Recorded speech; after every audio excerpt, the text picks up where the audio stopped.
Hello, I'm Mandy Brown, a senior Peramangk woman. I'm standing here today on the Peramangk Nation. As a traditional custodian, I'm inviting you to join with us in custodianship to look after each other and the land and waters for future generations. This site is significant to the Peramangk people because this is where they used to get pyrite from, but that helped in making the fire with flint, and so the Peramangk people would trade the flint. That was one of the major reasons of trade. We're also the fire keepers. This site was very significant because it was very rich in the pyrite to be able to make the fire building kits to trade with other nations such as the Ngarrindjeri and the Kaurna people. For the Kaurna people, it's the site of Brukunga's resting place here. Hello, my name is Ben McHenry and I'm a geologist at the South Australian Museum, and I'm standing here on one of the waste rock dumps at the Brukunga mine. You might wonder why I'm doing this, and that's because at the moment we're learning about the history of the Brukunga mine, why it was here, what it mined, but also about some of the environmental issues that developed since the mine closed. After the Second World War, we had a lot of new farming areas that were being opened up to return servicemen and also to immigrants that came after the war to Australia. Now, Australia is notorious for its poor soils, and one of the things that we needed to produce was superphosphate so that people could actually grow well with the soils that we have. And one of the things that you need to make superphosphate is sulfuric acid. And here at Brukunga was a large ore body of iron sulfides, two minerals, one called pyrite, the other was pyrrhotite, and these two iron sulfides were mined here for 17 years. And at the time, the Australian government actually had a subsidy to encourage people to open mines to produce commodities that we needed. But by the early 1970s, other ways had been found to produce sulfuric acid to make the superphosphate, and so it was no longer economically viable.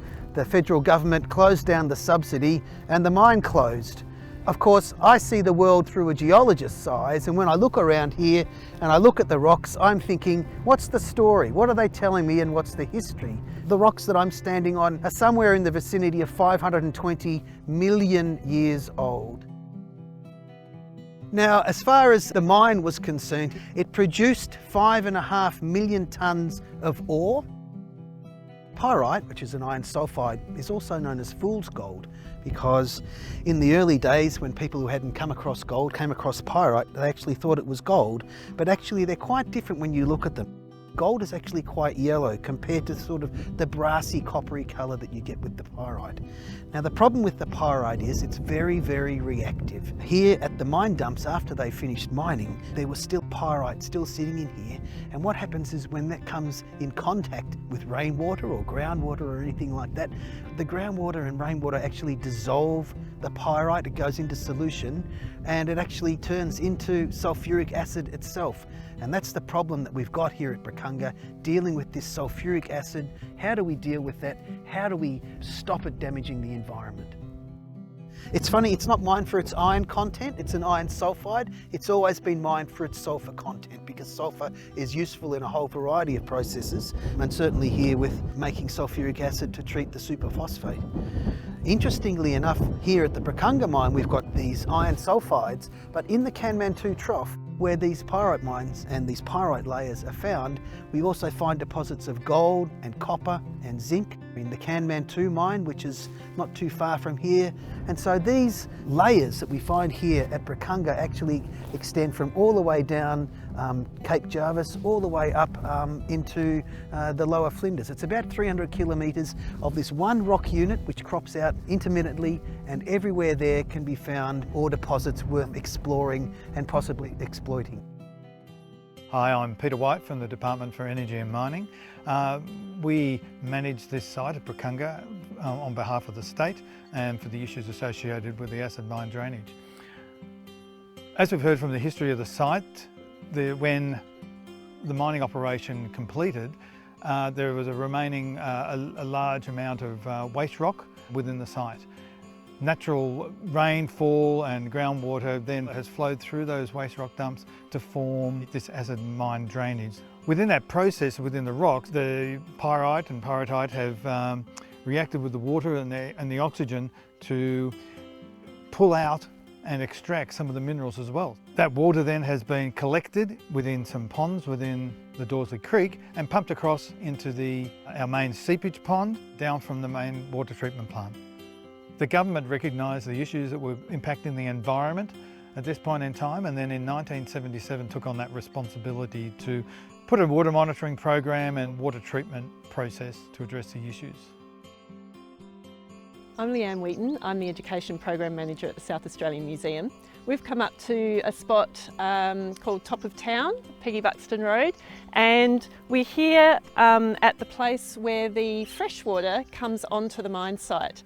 And the important thing here is that we don't want the fresh, clean water mixing with the acid water. So the government has installed a diversion channel which stops that from happening. So here we are at the water treatment plant here at Brukunga. So we pump water, the acid water from the acid seepage ponds you saw earlier, up to the plant, which then comes up and goes into our 3 reactor tanks. Now the 3 reactor tanks, we add hydrated lime, which increases the pH of the water, which is probably around 2.3 when it comes up here. We are then getting that pH up. Now when that happens, the water then comes across into this thickener tank, which are above now, which all the metals that we're trying to get out attach to the gypsum and drops down to the bottom of the thickener tank.